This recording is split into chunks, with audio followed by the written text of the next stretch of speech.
Assalamualaikum warahmatullahi wabarakatuh.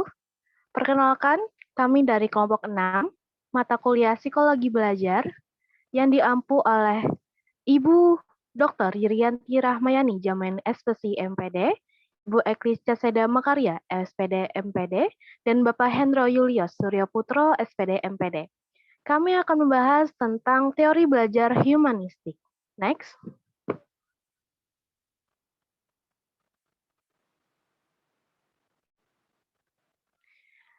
Kelompok 6 ada beranggotakan Gina Aulia, saya sendiri dengan NIM 20101232200037. Yang kedua ada Muhammad Aditya Warman dengan NIM 20101232100035. Yang ketiga ada Novi Aryani dengan NIM 13046186061. Yang keempat ada Siti Aminah dengan NIM 20101233320007. Dan yang keempat ada Siti Hajar dengan NIM 20101231200009. Next.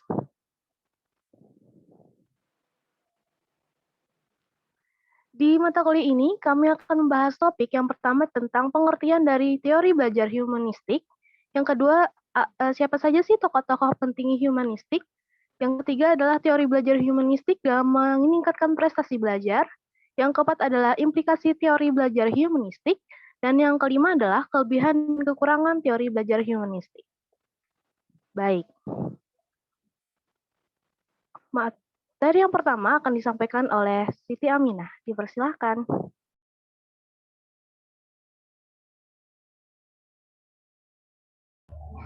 Baik, yang pertama yaitu saya akan menjelaskan tentang pengertian teori belajar humanistik.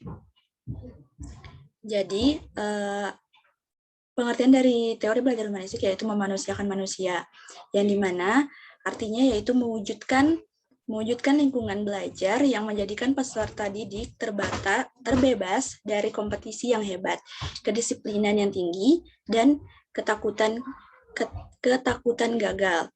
Kemudian, menurut teori humanistik, belajar menekankan isi dan proses yang berorientasi pada peserta didik sebagai subjek belajar.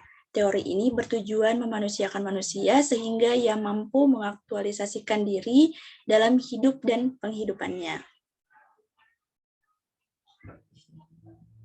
Kemudian, tokoh penting humanistik, yaitu ada Arthur Combs, tahun 1912 sampai 1999.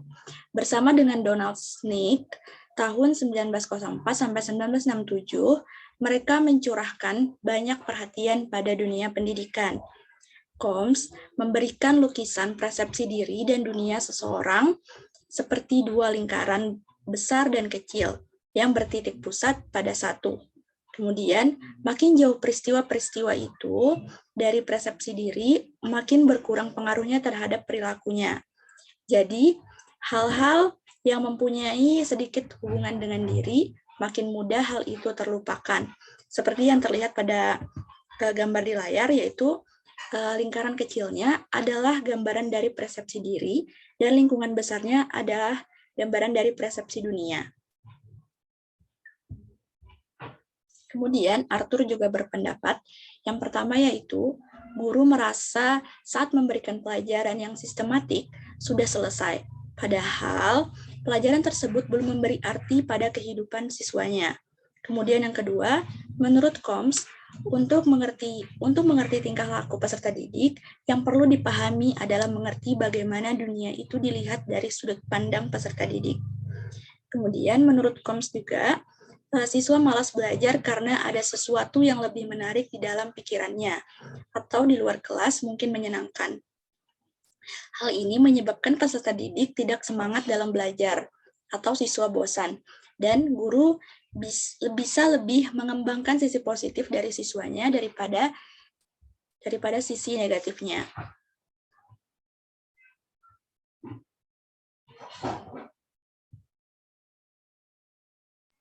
Ya, lalu tokoh yang kedua ada Abraham Maslow. Nah, Abraham Maslow ini dikenal karena perannya dalam pandangan pengaktualisasi diri, karena menurut perspektif humanistik, humanistik ini menuntut potensi peserta didik dalam proses tumbuh kembang dan kebebasan menemukan jalan hidup. Nah, pada intinya adalah pendidikan yang mampu menghadirkan makna antara pendidik dengan pembelajar sehingga dapat mencapai tujuan memanusiakan manusia yang unggul dan bijaksana. Lalu, teori Maslow yang terkenal itu ada piramida kebutuhan Maslow, di mana manusia akan terdorong untuk mencapai kebutuhannya. Nah, kebutuhan-kebutuhan tersebut itu memiliki level atau tingkat-tingkatannya dari yang paling dasar hingga level tertinggi. Kalau di dalam slide dijelaskan bahwa yang paling dasar itu ialah kebutuhan fisiologi. Lalu yang kedua ada kebutuhan safety need atau kebutuhan keamanan. Terus ada love and belonging, terus ada esteem, dan terakhir adalah pengaktualisasi diri. Nah, Maslow ini yang dimaksud dengan kebutuhan fisiologis yaitu kebutuhan-kebutuhan yang terdiri dari kebutuhan pokok yang bersifat mendasar seperti dalam hal pekerjaan itu contohnya kayak mendapatkan gaji gitu, terus tunjangan hari tua dan sebagainya. Sedangkan kebutuhan rasa aman atau safety needs itu yang dimaksud ialah manusia yang beranggapan tidak berada dalam keamanan, membutuhkan keseimbangan dan aturan yang baik, serta berupaya menjauhi hal-hal yang tidak dikenal atau tidak diinginkan. Nah, lalu ada kebutuhan sosial atau love and belonging kalau di dalam slide tersebut, yaitu ketika kebutuhan fisiologis dan rasa amannya sudah tercukupi, maka manusia akan mengarah pada kemauan akan mempunyai teman, gitu, terus rasa cinta dan dicintai, rasa diterima, karena manusia sebagai makhluk sosial yang bahagia apabila mereka disukai dan akan terus berupaya untuk mencukupi kebutuhan bersosialisasi saat di lingkungan kerja dan lingkungan sosial lainnya. Lalu ada self-esteem needs atau kebutuhan untuk dihargai, yaitu tingkatan di mana Maslow menjelaskan bahwa kebutuhan untuk dihargai atau yang disebut juga dengan kebutuhan ego ialah berkaitan dengan keinginan guna mendapatkan kesan positif serta mendapat rasa diperhatikan, diakui serta penghargaan dari sesama manusia. Lalu ada kebutuhan self actualization atau aktualisasi diri yang dimaksud dengan aktualisasi diri ialah bahwa kebutuhan aktualisasi diri ialah kecenderungan seseorang untuk mengerahkan semua kemampuan atau keinginannya secara terus-menerus dalam menjadi pribadi yang lebih baik untuk mengaktualisasikan dirinya di antara kebutuhan yang dengan cara mengembangkan bakat dan potensi yang dimilikinya. Nah, Maslow ini dikenal sebagai bapak aliran psikologi humanistik karena ia meyakini bahwa manusia berperilaku guna mengenal dan mengapresiasi diri sebaik-baiknya. Selanjutnya ada tokoh yang ketiga yaitu Carl Rogers. Nah, teori humanistik Rogers ini mempunyai berbagai nama, antara lain teori yang berpusat pada pribadi atau person center, terus ada non-directive, terus ada client center, terus ada teori yang berpusat pada murid atau yang disebut juga dengan student center, terus ada juga teori yang berpusat pada kelompok atau group center, dan person to person. Nah, Rogers ini menyebut bahwa teorinya itu bersifat humanistik dan menolak pesimisme suram dan putus asa dalam psikoanalisis, serta menentang teori behaviorisme yang memandang manusia seperti robot.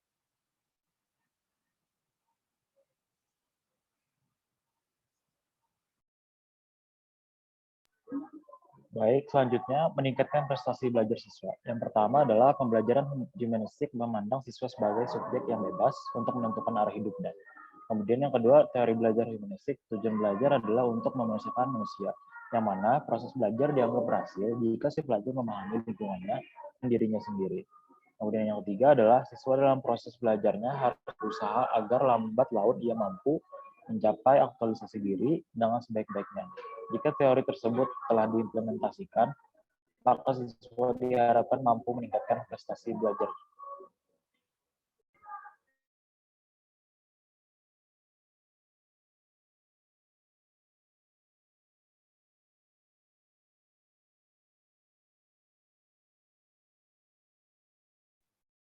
Implikasi atau penerapan teori belajar humanistik. Implikasi teori belajar psikologi humanistik antara lain dengan dicetuskannya ide besar guru sebagai fasilitator, bahwa guru yang baik adalah ia yang humanis dalam pendekatan pembelajaran. Praktek pembelajaran dalam pandangan teori ini adalah berlandaskan pada tujuan memanusiakan manusia. Itu alternatif pembelajaran yang mungkin diberikan adalah dengan metode yang memungkinkan siswa atau siswi menggali potensinya masing-masing sebagaimana adanya. Kemudian ada metode belajarnya. Pendekatan humanistik adalah pengembangan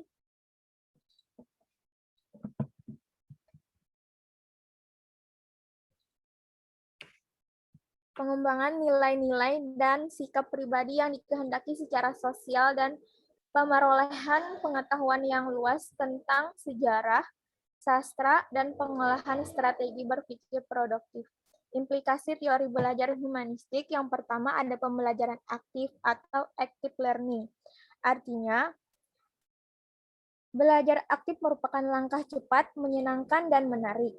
Kemudian, pembelajaran terbuka, open education, yaitu proses pendidikan yang memberikan kesempatan kepada murid untuk bergerak secara bebas di sekitar kelas dan memilih aktivitas belajar mereka sendiri.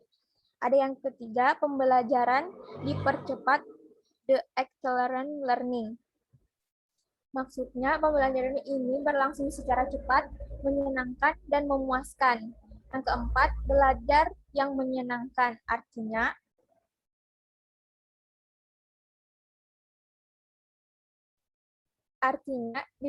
didefinisikan sebagai interaksi yang mengubah energi menjadi cahaya. Semua kehidupan adalah energi, sedangkan learning artinya belajar. Belajar bertujuan meraih sebanyak cahaya, interaksi, hubungan, inspirasi agar menghasilkan energi cahaya. Kemudian ada pembelajaran dengan pendekatan kontekstual atau realita, yaitu adalah konsep belajar yang membantu guru mengaitkan antara materi yang diajarkannya dengan situasi dunia siswa dan mendorong siswa membuat hubungan antara pengetahuan yang dimilikinya dengan penerapan dalam kehidupan mereka sehari-hari.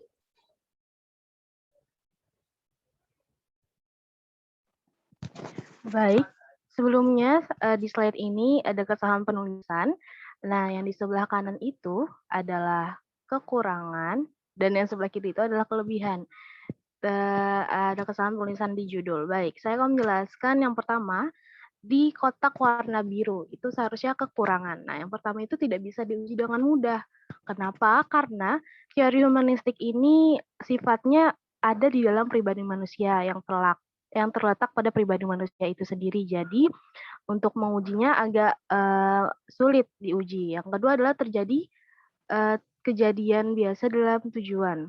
Nah, ini nih masih berhubungan dengan yang pertama, yaitu karena sifatnya kepribadian, maka untuk mengetahui ukuran pasti seseorang sudah berhasil atau belum, nah itu mudah dan hal ini cenderung subjektif, karena penilaian setiap orang akan berbeda-beda. Nah, yang ketiga, kekurangannya yang di kotak warna orange, itu adalah sulitnya membedakan mana yang serius dan mana yang tidak. Nah, memang teori ini membuat siswa lebih aktif. Untuk murid yang cenderung serius belajar, pasti akan memanfaatkan kesempatan yang ada. Nah, mencoba hal-hal yang baru dan segalanya. Berbeda dengan siswa yang cenderung tidak memanfaatkan atau tidak serius. Tanpa adanya penguasaan guru dan serta fasilitator yang ada, pasti murid itu tidak akan menghasilkan apa-apa karena guru itu memandang siswa itu bisa mengerjakan apa yang mereka senangi. Nah, yang keempat, kekurangannya adalah kebebasan yang diberikan biasanya malah disalahgunakan. Dalam proses pembelajaran humanistik ini cenderung memberi kebebasan lebih terhadap muridnya. Nah, bisa saja kebebasan ini cenderung disalahgunakan. Baik, kita beralih ke sebelahnya, yang warna hijau, itu adalah kelebihannya.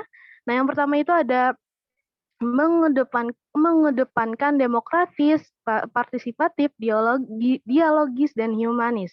Karena di sini humanistik lebih mengesankan menghargai seseorang dengan baik, dan teori ini menjadi lebih baik dibandingkan teori kognitif lainnya. Yang kedua adalah suasana yang saling menghargai. Kelebihan ini adalah dapat membuat suasana jadi semakin menghargai satu sama lain. Munculnya kebebasan untuk berpendapat tanpa dibatasi, dan kebebasan yang mengungkapkan tanpa batasan. Dengan begitu, peserta didik dapat menjadi lebih kreatif. Nah, yang ketiga, yang warna pink, adalah peran aktif peserta didik. Nah, di sini sebagai teori memberikan pelajaran yang berkaitan dengan kelebihan dan kekurangan teori humanistik. Teori ini menyebutkan sebelumnya dapat menjadikan pembelajaran lebih mendapatkan peran aktif dari peserta didik. Selain peran aktif, antar individu juga dapat hidup bersama meskipun memiliki berbagai macam pertimbangan dan masing-masing memicu perbedaan. Dan yang terakhir, kelebihannya adalah sifatnya membentuk keperbedaan siswa sesuai potensinya.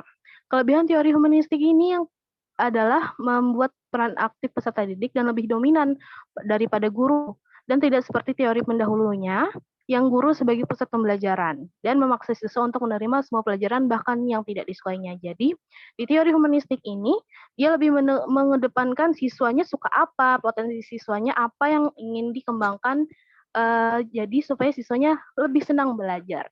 Begitu. Baik, selanjutnya. Nah, ada pertanyaan? Sekian kami akhiri presentasi dari kelompok 6 ini. Semoga bisa dipahami. Mohon maaf kalau ada salah. Saya akhiri. Wassalamualaikum warahmatullahi wabarakatuh.